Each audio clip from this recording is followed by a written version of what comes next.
Charles Dickens' Great Expectations, Dickens' aspirational protagonist Pip has a good friend who claims that Miss Havisham, an aging and wealthy woman who Pip believes gave him a large amount of money, has a goal to wreak revenge on all the male cadets by raping her adopted daughter Estella to break men's hearts.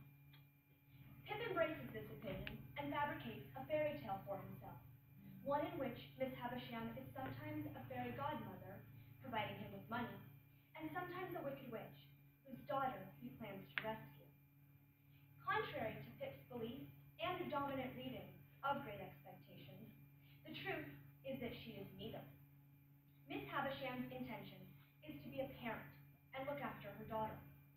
Her inability to see past her one-sided perspective, where the world is a dark and cruel place, gives her the impression that she must teach her daughter to be defensive.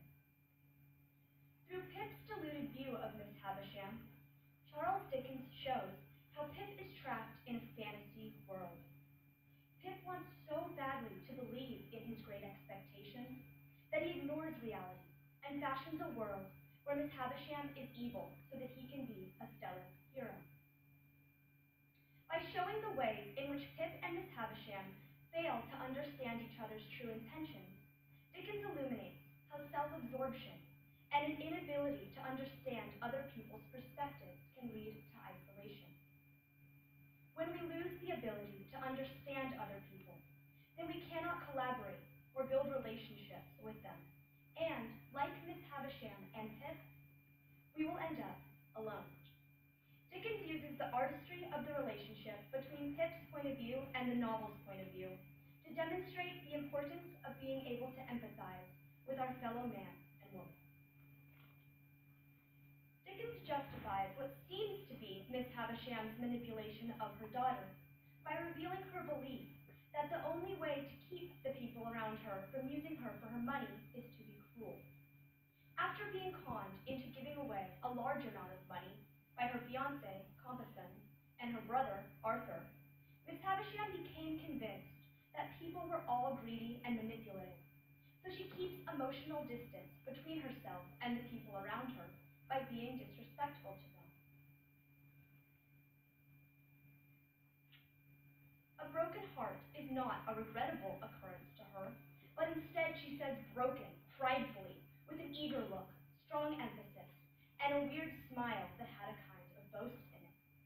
How she behaves towards her relatives shows that she truly believes she is teaching Estella to be proud and hard because she sees it as a way to avoid being taken advantage of, and not because she wants Estella to reject all men and break their hearts for her own revenge.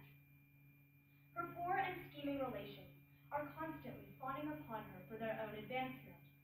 They continuously try to please her by saying how well you look, and telling her, I have habitually thought of you more in the night than I'm quite equal to. Miss Havisham has learned insight from being conned by Compeyson, and she sees through her relative's sycophantic attempts to steal her money. When they say she looks well, she replies, I do not. And when they say they worry about her, she says, then don't think of me. Her honesty and disregard for their feelings gives her an upper hand in their conversation. They speak up to her by complimenting and flattering, and she speaks down to them by dismissing their remarks. Her broken heart has taught her not to trust people, and this is the lesson that she attempts to pass on to her daughter. She is not vengeful and manipulating, but she is very jaded and tries her best to protect her adopted daughter. Miss Havisham's distress over the news that Estella is marrying expresses her genuine love for her child. Pip believes that Miss Havisham feels remorse for taking an impressionable child to mold into the form that her wild resentment, spurned affection, and wounded pride found vengeance in. But this was never Miss Havisham's objective. Miss Havisham is not actually the wicked witch that Pip made her into in his fantasy, who was molding her daughter, but instead is a disappointed parent who blames herself for her daughter's failures. Pip believes that Estella is marrying Drummle because of Miss Havisham, and claims that she will give Estella to Drummle at the greatest slight and injury that could be done to the many far better men who admire Estella. However, Miss Havisham wanted Estella to get revenge for her, she would have been happy that Estella broke Pip's heart. The fact that Estella married a brute makes her feel pity and remorse. She does not take any kind of pleasure in his broken heart, which shows that she has no intention of getting revenge for herself. She only cares about her daughter's happiness, and when her daughter chooses to marry Drummle, Miss Havisham comes unglued. She tells Pip, "I did not know what I had done. What have I done?" Pip is so stuck in his own story that he believes she is confessing to manipulating her daughter into an evil vixen, when all she ever actually admits to is that her own issues became a warning to back and point her lessons. She admits to feeling like she failed Estella as a parent, and not that she used her for vengeance. Dickens depicts Pip as so blindingly self-absorbed that he cannot see how much Miss Havisham cares about her daughter, and how little she cares about him. Because he is naively self-centered, Pip believes that Miss Havisham has a plan for him, either to make him a gentleman or to have Estella break his heart. He convinces himself that Miss Havisham has as good as adopted him. His own self-obsession causes him to believe that he must be Miss Havisham's priority. Dickens is careful to never actually have Miss Havisham tell Estella to break men's hearts, but instead Pip thought he overheard, and here's something that sounded like Miss Havisham telling Estella to break men's hearts. His opinion that Miss Havisham is simply vengeful is a misunderstanding of her character. This view is misread, or in Pip's case, willingly misheard. He thinks that Miss Havisham is acting most weird when she is keeping Estella's hand drawn through her arm and clutched in her own hand. Miss Havisham is showing Estella love, but Pip can't understand that. Her focus is entirely on her child and not on Pip whatsoever. She tells Pip, when he accuses her of setting her up to fail, that Pip made his own snares. She never made them. He is so set on being the focus of Miss Havisham and Estella that he cannot believe that Miss Havisham is actually indifferent to him. She doesn't orbit Pip. She orbits her daughter, and in her single-minded pursuit to maintain her daughter's happiness, she disregards Pip's. The most critical episodes dramatizing Pip's self-delusion focus on his relationship with Estella. This relationship is crucial to understanding Pip's deluded mind, because he constructs an idea of Estella that the novel does not support.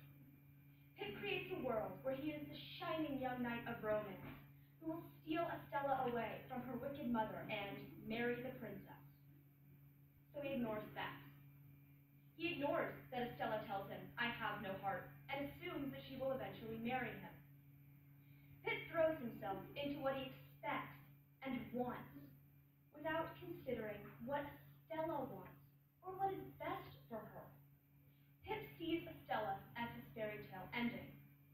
She has been in every line he has ever read, in every prospect he has ever seen since, on the river, on the sails of ships, on the marshes, in the clouds, in the light, in the darkness, in the wind, in the woods, in the sea, and in the street.